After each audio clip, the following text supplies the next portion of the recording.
హల్లెలూయా. Good morning. తెల్లవారిందండి. ఇవాళ పునరుద్ధానపు దినము. మన ప్రభువు మరణమును జయించి తిరిగి లేచున్నాడని, ఆయన సజీవుడని మనకు జ్ఞాపకం రావాలని ప్రతి ఆదివారం దేవుని మందిరంలోనికి వెళ్ళి ఆయన వాక్యాన్ని ధ్యానిస్తూ ఆయన పునరుద్ధానపు శక్తిని పుంజుకో అనే ఆశతో మందిరంలో చేరుతున్నాం. 11 దేవుని మందిరాలకు వెళ్తాం. ఏంటి బయలుదేరిపోయారా? ఓకే, వచ్చిన తర్వాత వినండి. మరి ఈ సమయంలో దేవుని వాక్యం కొద్ది నిమిషాలు మీకోసం ప్రతిరోజు ఇస్తున్నాం కాబట్టి ఆదివారం కూడా మళ్ళీ మీకు కొంతమందికి చర్చెస్ లేకున్నారు కనుక వారి కొరకు, ముఖ్యంగా ఇతర దేశాల్లో ఉన్నవారు మీరేనండి. మీరు ఎంత కష్టమైనా ఏ సమయమైనా యేసయ్య మాటలు వింటూ ఎక్కడెక్కడో ఉన్న మీరు ఆధ్యాత్మికంగా బలపడుతున్నారని తెలియజేస్తున్నారని బట్టి దేవుని ఎంతగానో స్తుతిస్తూ మరి మీకోసం ప్రార్థిస్తున్నాం. మరి ఈ సందర్భంగా అందరం దేవుని వాక్యం ధ్యానించడానికి కొద్ది నిమిషాలు, జస్ట్ 15 to 17 minutes కదండి. రెండో చిన్న ప్రార్థన. పరిశుద్ధుడా, నీకు వందనములు. మరొకసారి మందిరము యొక్క ప్రాముఖ్యతను, మందిరములో జరిగే కార్యక్రమాలను, మందిరమునకు వెళ్ళడం ద్వారా కలిగే దీవెనల గురించి మేము ఎరుగునట్లుగా తండ్రి, ఈరోజు మరొకసారి నీ మాటల్లో నుండి మాట్లాడమని క్రీస్తు నామంలో అడుగుచున్నాము తండ్రి. ఆమేన్. దేవుని స్తోత్రం. ఆయన మాటలే జీవపు ఊటలు, ఆయన మాటలే పరిశుద్ధ లేఖనములో ఉన్న ప్రతి మాట. ఆయన ఊదాడు అని చెప్పాను కదండి. ఆయన ఊదితే ఆ ఊదినటువంటి బ్రెత్లో నుండి ఆయనలో ఉన్న ఊపిరి, ఆయనలో ఉన్న స్వభావం, ఆయన ఉన్న ఇష్టం, ఆయన చిత్తం మనకు బయలుపరచబడుతుంది. ఈ వాక్యంలోని ఆయన ఊపిరి, ఆయన మాటను మనం ఆస్వాదిస్తే, మనం పీల్చుకుంటే ఆయనలాగా, ఆయన మనస్సు లాంటి మనస్సు మనకు వస్తుందండి. ఆది కాండంలో మొట్టమొదటిసారిగా ఆదాముతో చెప్పిన మాట, ఈ సమస్తము నీ చేతుల్లో పెడుతున్నాను, ఈ భూమిని సేద్యపరిచి నువ్వు అభివృద్ధి పొందు, వర్ధిల్లింపు చేయన్నాడు. ఇంకా ఆ కథ అంతా వెళ్తే దేవుని మాట వినకుండా దేవునితో సహవాసం కట్ అయిపోయింది. అందుకనే మనకి ఇప్పుడు మందిరం కావాల్సి వచ్చింది. అందుకనే ఇప్పుడు మనకు మధ్యవర్తిగా యేసు ప్రభు ఈ లోకానికి రావాల్సి వచ్చింది. దేవునికి మనకున్న సంబంధం తెగిపోయింది కనుక దాన్ని రెస్టోర్ చేయాలంటే, దాన్ని సరిచేయాలంటే దేవునిగా ఉన్న ప్రభువు శరీరధారిగా మన మధ్యకు వచ్చి మనను ఆయనతో, దేవునితో, తండ్రితో సమాధానపరిచాడు. ప్రతి ఆదివారం దేవుని మందిరాలకు వెళుతున్నప్పుడు ఆయన పరిశుద్ధ ఆవరణలో, ఆయన సన్నిధిలో మనం ఆయనతో సహవాసం చేస్తున్నాం, ఆయన మాటలు వింటున్నాం. ఏదేను తోటలో పోగొట్టుకున్నటువంటి ఆ భాగ్యము ఈరోజు యేసయ్య ద్వారా, ఆయన నామములో మనందరము పాలుపంపులు పొందడానికి దేవుడు మనకు ఇహమందు మందిరాలను ఇచ్చాడు. పరలోకి వెళ్ళిన తర్వాత ఆయనే మన దేవాలయంగా ఉంటాడు, వేరే అవసరం లేదు. కానీ ఇక్కడ నీ ఇంటి వదిలిపెట్టి, నీ ఉద్యోగ స్థలాలు వదిలిపెట్టి, నీ పనులు వదిలిపెట్టి ఏకాంతంగా వెళ్ళి దేవునితో, దేవుని బిడ్డలతో కలిసి ప్రార్థించటం, దైవ చిత్తాన్ని ఎరగటం, దేవుడిని స్తుతించటం అనేది మనకు చాలా అవసరం అండి. మొట్టమొదటిసారిగా పెంతెకోస్తు దినమున పరిశుద్ధాత్ముడు శిష్యుల మీదకు దిగి వచ్చినప్పుడు, బలంగా సువార్తను ప్రకటించినప్పుడు మారు మనస్సు పొందండి. ఎలారా, మేమేం చేయాలి, రక్షణ పొందుటకు మేమేం చేయాలని అగ్గగ్గలాడుతూ వచ్చినాయి. మీరు ఈ తరము వారికి వేరే మారు మనస్సు పొందండి అని చెప్పిన మాట ప్రకారం ఎవరెవరు తమ తప్పులు ఒప్పుకొని మారు మనస్సు పొందారు, బాప్తిసం పొందారు, వారు సంఘంలో చేర్చబడ్డారు. సంఘం అంటే అదేనండి. సంఘం అంటే మనకి చాలా సంఘాలు ఉంటాయి మనకి లోకంలో. అందుల సంఘము, ఏంటంటే మీకు చెప్పాలక్కర్లేదు, మీకు తెలుసు కదా. భిక్షగళ్ళ సంఘాలు కూడా ఈ మధ్య ప్రారంభించారు. సంఘాలు అంటే ఏదో అందరూ సమకూడుకొని ఏదో చేసేది కాదు. ఇది యేసు ప్రభు రక్తం ఇచ్చి కొన్న సంఘం. యేసుక్రీస్తు రక్తము ద్వారా విమోచించబడిన వారి యొక్క సభ్యత్వంతో కూడింది ఈ సంఘం. ఎప్పుడైతే మన పాపాలు క్షమించబడుతున్నాయో అప్పుడు మన పేరు జీవగ్రంథంలో రాయబడుతుంది.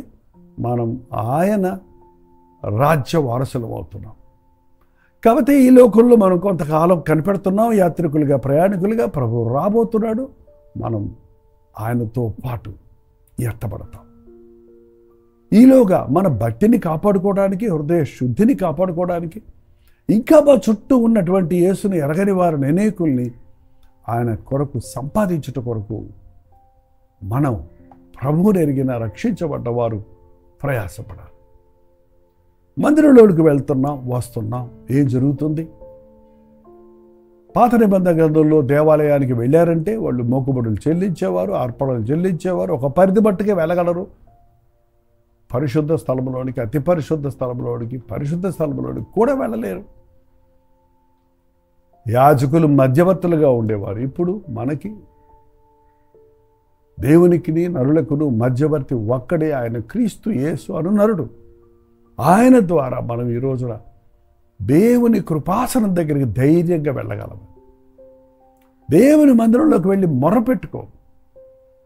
నీ కష్టాలు, నీ కరువులు, నీ శ్రమలు, నీ ప్రకృతి వైపరీత్యాల వల్ల కలిగిన నష్టాలు, నీ ఇంట్లో ఉన్న వ్యాధులు, నీ కుటుంబాన్ని కలవరపరుస్తున్న సాతాను శక్తులు, వీటన్నిటి మీద విడుదల కావాలంటే దేవుని మందిరంలోకి వెళ్ళి తోటి విశ్వాసులతో కలిసి పవిత్ర హృదయులై ప్రభువునకు ప్రార్థన చేయవారితో కూడా నువ్వు ప్రార్థిస్తే నీ జీవితంలో అద్భుతాలు జరుగుతాయి. నీ విశ్వాసంలో వృద్ధి చెందుతావు, నువ్వు సమాధానాన్ని పొందుతావు, ప్రేమను పొందుతావు, నీ జీవితంలో పరిపక్వతను పొందగలుగుతావు. లైవ్ చూసుకుంటూ సరిపెట్టుకోకండి. మందిరాలకు వెళ్ళి ప్రత్యక్షంగా తోటి విశ్వాసులతో కలిసి ప్రభువుని ఆరాధించడం అభ్యాసం చేసుకోండి. మీరు వెళ్ళమన్నారండి, మేము వెళ్తున్నాం, మా మందిరాల్లో అది లేదు, ఇది లేదు, సరిలేదు అని చాలామంది నాకు అప్పుడప్పుడు జూమ్లో వచ్చి చెప్తుంటారు.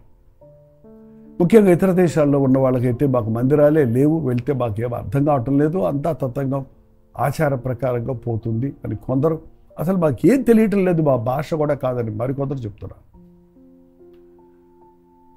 అర్థం లేని భక్తి వ్యర్థమేనండి. ప్రభు మందిరానికి వెళ్ళినప్పుడు ఆ మందిరంలో సరైన మందిరం ఏది అని ఎలా తెలుసుకోవాలి అని మీరు ఎవరైనా నన్ను అడిగితే, మా మందిరం మంచిది, మా మందిరం మంచిది, మాది స్వచ్ఛమైన వాక్యం అని అందరూ పెట్టుకుంటారు వాళ్ళ బోర్డులో. కానీ మీరు వాక్యాన్ని రోజు పఠిస్తే, రోజు వాక్యం ధ్యానించండి. వాక్యం మీకు బాగా అర్థమైందంటే ఆ దైవజనుడు ప్రసంగించేది ఆ దేవుని వాక్యమేనా, లేక కలిపి చెరిపేడి బోధా, ఆర్భాటమేనా, అందులో ఆత్మ అభిషేకం ఉందా, పవర్ ఉందా, శక్తి ఉందా అని గ్రహించుకోగలుగుతారు. బెరయ సంఘస్థులు అలాగే చేసేవారు. పౌలు శిలువలు ప్రసంగించిన తర్వాత వారు చెప్పిన విషయాలు అందులో ఉన్నాయో లేవో అని వారు పరిశీలన చేసేవారంట లేఖనాలు. దేవుని వాక్యాన్ని బాగా చదవండి. అంత్య దినాల్లో చాలా అబద్ధ బోధకులు ఉన్నారు, చాలా తప్పుడు సిద్ధాంతాలు ఉన్నాయి. ఏదో ఒక చర్చను వెళ్ళిపోవటం వల్ల ప్రయోజనం లేదు. మీ చర్చలో ఏం జరుగుతుంది, మీరు ఏ విధంగా ఆధ్యాత్మికంగా బలపడుతున్నారని మీరు ఆగి ఆలోచించుకోవాలి, పరిశోధించుకోవాలి. ఎక్కడ చూడండి, ఆది సంఘములో మొట్టమొదటగా సంఘములో ఏమన్నాయో 42వ అధ్యాయం, అపోస్తల కార్యాలు 2వ అధ్యాయం 42వ వచనం. వీరు అపోస్తలుల బోధ యందును, సహవాసమందును, రొట్టె యందును, ప్రార్థన చేయుట యందును ఎడతెగక ఉండేది. సంఘానికి 4 స్తంభాలు ఉన్నాయి చూడండి. 1 అపోస్తలుల బోధ, 2 సహవాసము, 3 రొట్టె విరుచుట, 4 ప్రార్థన చేయుట. చూసారా, సంఘంలోనికి వెళ్ళినప్పుడు మనం ప్రార్థన చేయాలి. నా పేరు పెట్టబడిన ప్రజలు నన్ను వెతకి తమ చెడు మార్గాలు విడిచిపెడితే నేను ఆకాశం నుండి వారి ప్రార్థన విని వారి దేశాన్ని స్వస్థపరుస్తానన్నాను. మనం అనేకుల కొరకు విజ్ఞాపన చేయడానికి మందిరానికి వెళ్ళాలి. మందిరంలో సహవాసం ఉండాలి. సహవాసం అంటే చెప్పండి సాహసం అంటే? ఒకరితో ఒకరు మనసు కలిసి ప్రార్థించడం, ఒకరి యొక్క క్షేమాభివృద్ధి కొరకు ఒకరు ప్రయాసపడటం, ఒకరినొకరు ఎంకరేజ్ చేసుకోవటం, ప్రోత్సాహపరుచుకోవటం, ఒకరినొకరు దిద్దుకోవటం. ఇంకా చెప్తే కొలసీలో ఉన్న పద్యముల చేత, కీర్తనల చేత ఒకరికొకరు బుద్ధి చెప్పుకుంటూ తప్పుదిద్దుకోమని చెప్తున్నాడు. అవునండి, నీ దృష్టిలో నువ్వు బాగానే ఉండొచ్చు, నువ్వు ఎప్పుడు చూసినా నువ్వు మెచ్చుకుంటూనే ఉండొచ్చు. కానీ నువ్వు ఇతరుల దృష్టిలో ఎలా ఉన్నావు, దేవుని దృష్టిలో ఎలా ఉన్నావు, దేవుని మందిరంలోకి వెళ్ళినప్పుడే నీకు అర్థమవుతుంది. వారు దేవుని మందిరంలో బోధ, అపోస్తలుల బోధ, ఒట్టి బోధ కాదు, దురద చెవులు దురద తీసే బోధలు ఎక్కువైపోయినాయి, అబద్ధ బోధకులు ఎక్కువైపోయారు. క్రీస్తు రాకడ సమయంలో చెప్పిన ప్రవచనాలు నెరవేరుతున్నాయి. మీరు స్వచ్ఛమైన సువార్త అంటే ఏంటి? నీ పాపములు ఒప్పుకొని విడిచిపెట్టు, అప్పుడు పరిశుద్ధాత్మ వరాన్ని పొందుతావు. పాపాలు ఒప్పుకోకుండా మారుమనసు పొందకుండానే పరిశుద్ధాత్మ అభిషేకం అంటే. నీతిని ప్రేమించి దుర్నీతిని ద్వేషించేవాడండి మన ప్రభు. మనలో అవినీతి ఉన్నప్పుడు, ఒప్పుకొనని పాపం ఉన్నప్పుడు పరిశుద్ధాత్ముడు మన పక్షంలో పనిచేయడు, మనతో పనిచేస్తాడు. మన పాపాన్ని ఒప్పించడానికి మనలో పనిచేస్తాడు. మన తప్పుల కొరకు పశ్చాత్తాపడటానికి. మనం దానికి అంగీకరించకపోతే, మనల్ని విడిచిపెడితే భ్రష్టులమైపోతాం. అపోస్తలుల బోధ, వాక్యానుసారమైన బోధ, యేసుని గురించిన బోధ, వర్తమానంలో యేసు ప్రభు శిలువ యాగాన్ని గురించి ఏ సందేశం తీసుకున్నా, ఏ భాగం తీసుకున్నా, యేసు ప్రభు శిలువ దగ్గరకు తీసుకెళ్లి మనుషులను వదిలిపెట్టాలే కానీ మా సంఘంలోనికి రండి, నా దగ్గరకు రండి అని చెప్పి ముగించారంటే అది తప్పుడు వాదం. యేసయ్యను నమ్ముకుంటే అది వస్తుంది, ఇది వస్తుందని కబుర్లు చెప్తూ ప్రాక్టికల్గా అది కనబడకపోతే అక్కడ ఆర్భాటాలే తప్ప ఆత్మకార్యం జరగలేదని అర్థం. బోధ కనీసం ఆదివారం నాకు తెలుసు గంట సేపు దేవుని వాక్యం వినాలండి. వింటారా? మా సర్వీసే గంట అండి అంటున్నారా? గంటకు ఆరాధన అంతేనండి. సర్వీస్ తర్వాత సర్వీసు. గంటలో ఏం వింటామండి, ఏం ధ్యానిస్తాం, ఏం సిద్ధపడతాం? అందుకే మనం ఆధ్యాత్మికంగా బలహీనులుగా ఉంటున్నాం. వాక్యము, అపోస్తలుల బోధ, వాళ్ళ బోధ కరెక్ట్ బోధ. మీరు క్రీస్తును సిలువ వేశారు, దేవుడు ఆయన్ని లేపాడు. యేసయ్య రక్షకుడు, ఆయనే ప్రభు. ఆయన ద్వారా మీకు పాపక్షమాపణ ఉండదు. ఆ బోధ. రెండోది సహవాసం కలిగి ఉండాలి. చెప్తున్నాం కదా, ఒకరితో ఒకరు మనసు కలిసి ఉండండి, ఒకరికొకరు సహకరించండి, ప్రోత్సాహపరచుకోండి. చాలా మందిరాల్లో పక్కన కూర్చున్నాడు ఎవరో తెలియకుండా ఇళ్ళు చేస్తుంటారు. మందిరంలో ఉన్న పక్కవారిని పరిచయం చేసుకోండి. దేవుని మందిరంలో ఉన్న దేవుని బిడ్డ కదా, దేవుని ప్రేమను మీరు కలిసి పంచుకుంటున్నారు కదా. మీరు కూడా ఒకరినొకరు ప్రేమించి కొనండి, మీరు కూడా ఒకరికొకరు సహకరించుకోరండి. అపోస్తలుల బోధ యందు, సహవాసమందు, రొట్టె విరుచుట యందు నన్ను జ్ఞాపకము చేసుకున్నటకు దీనిని చేయుడి అని ప్రభు చెప్పాడు. కొన్ని చర్చెస్లో ప్రతి వారం రొట్టె విరుస్తారు. దేవుని స్తోత్రం, చాలా మంచిది. కానీ అన్ని చర్చెస్లో స్థలాభావం వల్ల రొట్టె తీసుకునే వాళ్ళే 3,000-4,000 మంది ఉంటే అందరికీ రొట్టెను అర్థవంతంగా పంచాలంటే కనీసం 2-3 గంటలు పడుతుంది. ఎక్స్ట్రా ఆరాధన సమయం అవుతుంది. బట్ ఈ రోజున చాలామంది నెలకు ఒకసారి రొట్టె విరుస్తున్నాం. ఎన్నిసార్లు రొట్టె విరిచామన్నది ముఖ్యం కాదు, ఎంత మనస్సు పెట్టి మనం రొట్టెలో ఎంత విరిగి నలిగి హృదయంతో కృతజ్ఞతతో ప్రభు చెప్పినట్టు నన్ను జ్ఞాపకం చేసుకుంటూ దీన్ని చేయడం అన్నాడు. కాబట్టి యేసయ్య ప్రేమను జ్ఞాపకం చేసుకుంటూ రొట్టె తింటున్నాం అన్నది చాలా ప్రాముఖ్యం. రొట్టె విరిచిపోయాడు. రొట్టె విరిచినప్పుడు యేసయ్య నా కొరకు మరణించాడన్న విషయం, ఆ ద్రాక్ష కప్పు తీసుకున్నప్పుడు నా కొరకు తన రక్తాన్ని చిందించాడన్న విషయం, అలాగే మనం రొట్టె ద్రాక్షరసం ఒకే కప్పులో నుండి ఒకే రొట్టెలో నుండి మనం అందరూ పంచుకుంటున్నప్పుడు మనందరము యేసు రక్తం ద్వారా విమోచించబడిన వారమని విశ్వాసులందరిలో మంచి ఐక్యత, ప్రేమ, ప్రార్థన జనించాలి. ప్రార్థించటేద్దును ఎడతెక్కుండండి. ప్రార్థన చేయటేద్దు. ఒకరు ప్రార్థన చేయటం ఒక వంతు అయితే, ఇద్దరు ప్రార్థన చేయటం, ముగ్గురు ప్రార్థన చేయటం, సంఘమంతా ప్రార్థన చేయటం మరే విషయం అండి. సంఘమంతా ప్రార్థించినప్పుడు అద్భుతాలు జరుగుతాయి. సంఘమంతా ఏక మనసుతో ప్రార్థించినప్పుడు దైవజనులు శక్తివంతంగా వాక్యం ఇస్తారు. సంఘమంతా విశ్వాసంతో ఉపవాస ప్రార్థనలు చేస్తున్నప్పుడు ఉజ్జీవం రగులుకుంటుంది, సంఘంలో రగులుకుంటుంది. మనం ఎక్కడికి వెళ్ళినా యేసయ్య మాట ఎక్కడ చెప్తే అక్కడ వెలుగుతుందండి. ఈ 4 స్తంభాలు లేకుండా ఒట్టి పాటలే ఉన్న సంఘం, ఒట్టి వాక్యమే ఉన్న సంఘం, ఎప్పుడూ ప్రార్థనే ఉన్న సంఘం అంటే ఇట్స్ అన్బ్యాలెన్స్.